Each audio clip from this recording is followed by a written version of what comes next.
তোমার বাড়ি যাব। বেনি মাধো তুমি কি আর আমার কথা ভাবো? বেনি মাধো বহনবাসী তমাল তরুমূলে বাজিয়েছিলে আমি তখন মালতী স্কুলে।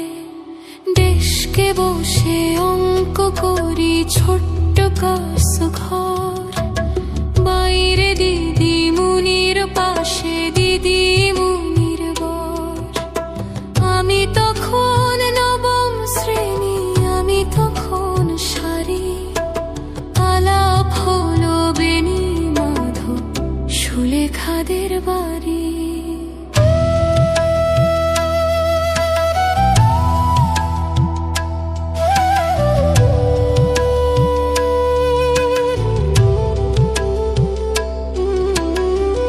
বেনি মাধো লেখাপড়ায় ভালো। শহর থেকে বেড়াতে এলে আমার রং কালো। তোমায় দেখে এক দূরে পালিয়ে গেছি ঘরে। বেনি মাধব আমার বাবা দোকানে কাজ করে। কুঞ্জে অলি গুঞ্জে তবু ফুটেছে মঞ্জরি। সন্ধে বেলা পড়তে বসে অঙ্কে ভুল করি। আমি তখন নবম শ্রেণী, আমি তখন 16। ব্রিজের ধারে বেনি মাধো লুকিয়ে দেখা হলো।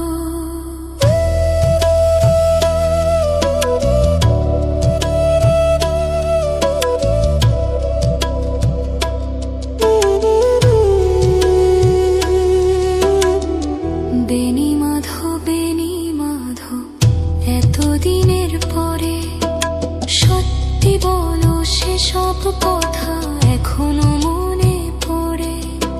সেসব কথা বলেছ তুমি তোমার প্রেমিকাকে।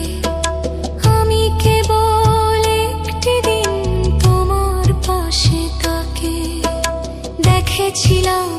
আলোর নিচে অপূর্ব সে আলো। স্বীকার করি দুজনকে মানিয়েছিল ভালো। জুড়িয়ে দিল চোখ আমার, পুড়িয়ে দিল চোখ। বাড়িতে এসে বলেছিলাম ওদের ভালো হোক। রাতে এখন ঘুমাতে যাই একতলার ঘরে। মেঝের উপর বিছানা পাতা, জ্যোৎস্না এসে পড়ে। আমার পরে যে বোন ছিল চোরা পথের বাঁকে, মিলিয়ে গেছে জানি না আজ কার সঙ্গে থাকে। আজ জুটেছে কাল কি হবে, কালের ঘরে শুনি। আমি এখন এই পাড়ায় সেলাই দিদিমণি। তবু আগুন বেনি মাধো, আগুন জলে কই।